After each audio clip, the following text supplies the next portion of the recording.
Pabrik uang di Karawang. Pertama-tama harus ngebahas pabriknya dulu nih. Sudah pada tahu kan, kalau uang rupiah itu dicetak oleh Perusahaan Umum Percetakan Uang Republik Indonesia atau Perum Peruri, badan usaha milik negara yang memang tugasnya mencetak uang. Nih, ada surat ketetapannya loh, Peraturan Pemerintah Nomor 32 Tahun 2006.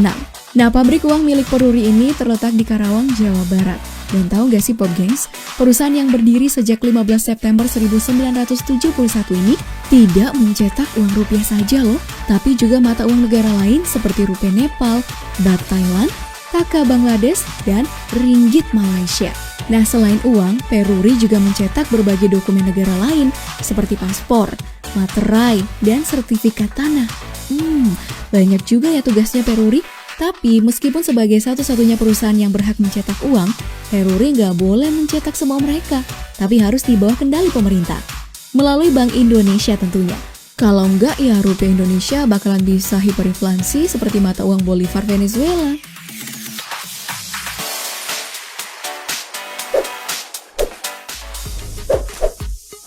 Dibuat dari kapas. Nah, sekarang dari bahan baku ya. Uang kertas rupiah berbeda dengan mata uang lainnya. Kalau pound sterling Inggris dibuat dari kertas polimer. Kalau bahan baku rupiah dibuat dari serat kapas. Padahal nih, kalau menggunakan polimer justru lebih bersih, lebih aman dan lebih tahan lama. Ternyata alasannya itu adalah perilaku dan kebiasaan kebanyakan orang Indonesia. Orang Indonesia itu masih sering menyimpan uang di dalam saku. Menurut Peruri, bahan serat kapas ini justru lebih tahan lama di suhu ekstrim. Sementara, kalau kertas polimer, kena setrika dikit aja bisa nempel di baju. Makanya, bahan serat kapas lebih cocok untuk uang kertas rupiah.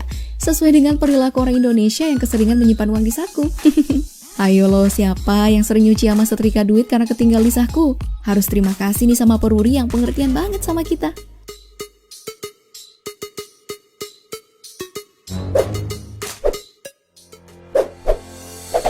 Desain yang rumit. Uang rupiah sudah mengalami banyak sekali perubahan desain. Contohnya, uang nominal Rp1.000 sudah mengalami 11 kali pergantian desain. Desain-desain keren uang rupiah ini ditentukan oleh Bank Indonesia. Ini bukan gambar biasa ya. Teknik menggambar yang digunakan adalah sebuah teknik menggambar khusus dan dikerjakan secara manual. Nah, teknik ini disebut dengan gravure atau engraving. Hal ini untuk menjaga keamanan dari pemalsuan.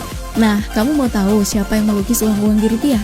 Dikutip dari merdeka.com, setidaknya ada 5 orang yang pernah menjadi engraver uang rupiah sejak tahun 1952, yakni Yunalis, Sajirun, Heru Suroso, Risman Suplanto, hingga yang paling terkenal adalah Pak Mujirun, yang telah pensiun sebagai seorang engraver di Perum Peruri.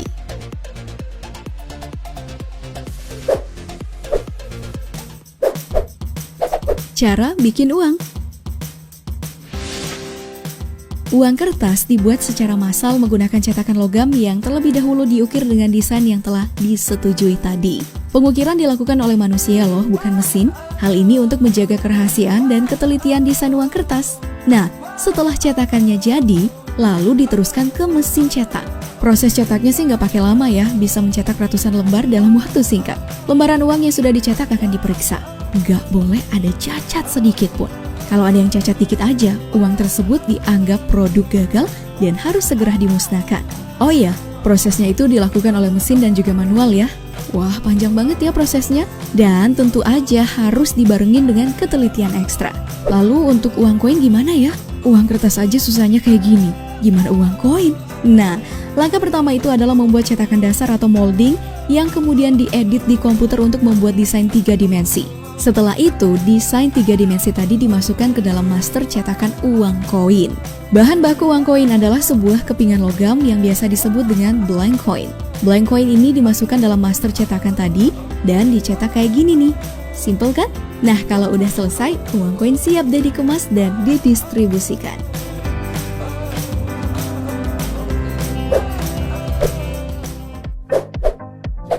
Distribusi. Setelah dicetak, uang baru didistribusikan.